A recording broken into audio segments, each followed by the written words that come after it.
first segment, People Watch. Let us get to know each our BOTs, our leaders for this month. We will meet our new board of trustees, and let's welcome our segment host, the senior manager for TQM for Dusit Thani Hotel, Gilbert Gatdula. Gilbert, over to you. Hi, Joanne. I love the energy, and I'm sure our viewers right now are equally excited about the fun facts of our leaders. I'm sure you are well aware that they are not just knowledgeable, skillful, talagang napakagaling nito, but this time I will be introducing to you our PMAP leaders for 2021. Uumpisahan ko na po yan sa ating President for 2021, Miss Angelina Mukhi or Lynn. Miss Lynn is actually a certified plantita. Yan yung sinasabi ni Miss Joanne kanina. At a young age, she knows how to plant bananas, pechay, and even bananas, di ba? Talagang sabi ko, siya talaga ang certified plantita. And even before the pronouncement of the community quarantine, she already knows how to cut the hair and how to sew or paano magtahi, di ba? So life hacks yan na ating president lang ang nakakaalam. Moving on to our next person, our vice president, Miss Ellen Folido. Miss Ellen is actually an engineer by education, but an HR professional by vocation. So grabe ang calling. Medyo magkalayo pero when talagang ikaw ay pag na-introduce ka sa calling mo, you will really do wonders. And that's Miss Ellen Folido. She is also the jury for best tourism practices and festivals around the country. Nako, so parang same industry pala kami ni Miss Ellen, and I will get in touch with her for more details. Moving on to our next leader, we have Miss Maria Paz Vidal Malubay, who happens to be a singer pala. She loves to sing and she likes to take care of plants. Next up, we have Mr. Mark Hernandez, our treasurer. Mr. Mark Hernandez is both sporty and heroic. Bakit kaya?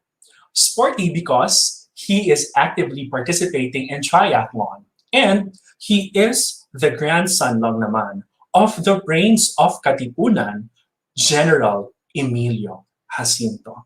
So let's take a while to check the picture kasi talagang poging-pogi din ang ating mga leaders dito sa PMAP, and the bloodline is premier. Next up, I will be introducing to you our Board of Trustees, starting with Miss Maria Elizabeth Nasol. Miss Beth loves to plant different kinds of trees. So hashtag save the earth and hashtag oxygen. And she supports community of priests. Talaga namang purposeful ang mga activities ng ating leaders. Next up, we have Miss Hilda Cardenas. Miss Hilda is the only female among her siblings. And she likes sketching using pencil, and her usual subjects are people and nature. Talented, di ba? That's Miss Hilda Cardenas for you. Moving on, we have Mr. Eric Del Castillo. Mr. Eric Del Castillo had an interesting childhood because he spent it on two countries. First is in Palau, Micronesia, and the second one is in Papua New Guinea. So to the nations and global din pala ang ating mga leaders. But don't fret, Mr. Eric Del Castillo is currently situated here in the Philippines. And just like Mr. Mark Hernandez, he has a bloodline. He is part of the Edrelin and Aguinaldo clan, the two Philippine presidents. Leveling, di ba? Si Mr. Eric Del Castillo. Next up, we have Miss Jocelyn Pick. Miss Jocelyn is an explorer, traveler, risk taker, and a cancer survivor. She would actually love to travel outer space with Elon Musk and Richard Branson. Grabe.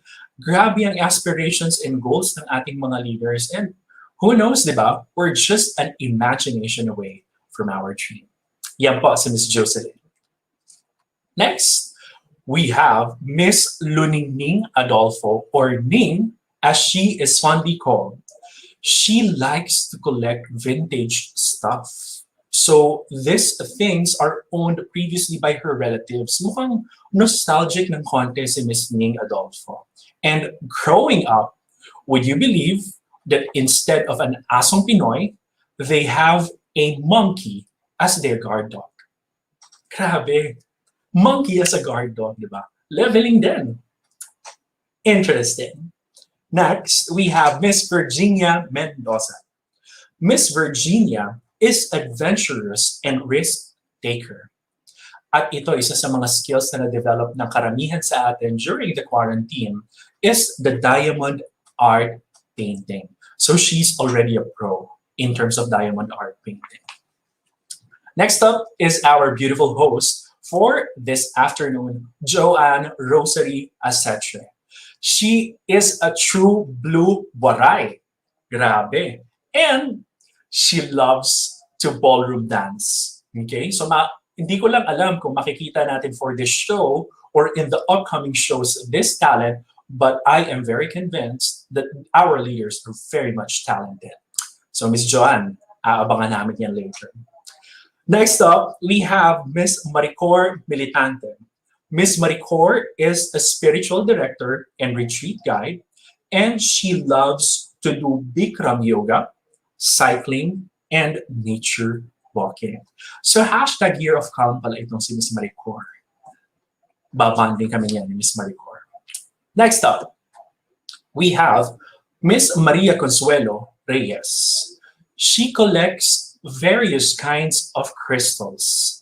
And when she goes to the beach, she makes sure that she brings home stones so that she would remember how fond the memories are. Napaka-sentimental, di ba? Next, we have Mr. Michael Godinez.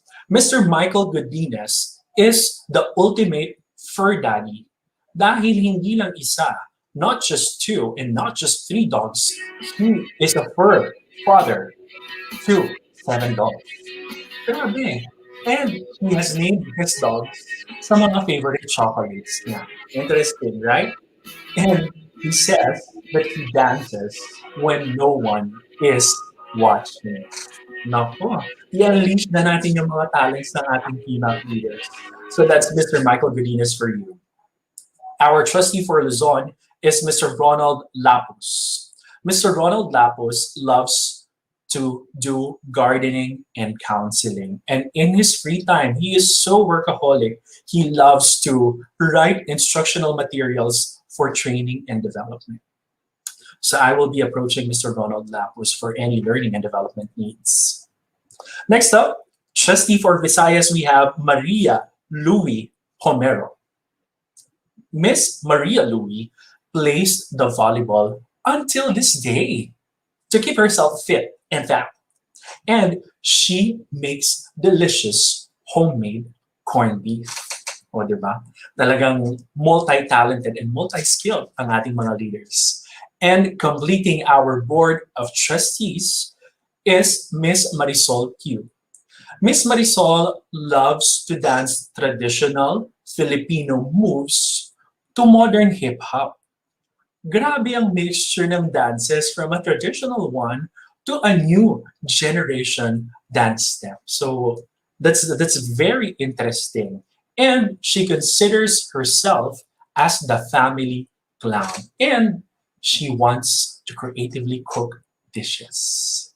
So I'm very, very excited, and I share this excitement with you guys because we have amazing sets of leaders and fun facts that you can refer to during this time na tayo ay bumabangon muli from this pandemic. We will get to know more about the projects of PMAP, but in the meantime, I will be turning over the floor to our beautiful host for this afternoon, Miss Joanne. Joanne, back to you. Thank you so much, Gilbert. It was nice to know a little more intimately our leaders for Yeah. 2021. Nagtatahi pala si Ma'am Lynn. I did not know that. Kaya nga, alam mo ba, Joanne, the closest memory I have sa pagtatahi ay cross-stitch pa nung high school for my home economics subject. So, I might do a mentoring session with Miss Lynn Wookie about sewing. Ako rin, sama ko sa'yo. Magpa-tutor tayo Yes, kay yes. Glenn. Papa-mentor tayo. Yeah. Thank you so much, Gilbert. So nice to know that our leaders are really well-rounded and they know a lot. Alam na natin ngayon, when we meet in person, sinong sasayaw, sinong kakanta, at sino din ang magluluto. So thank you so much, Gilbert.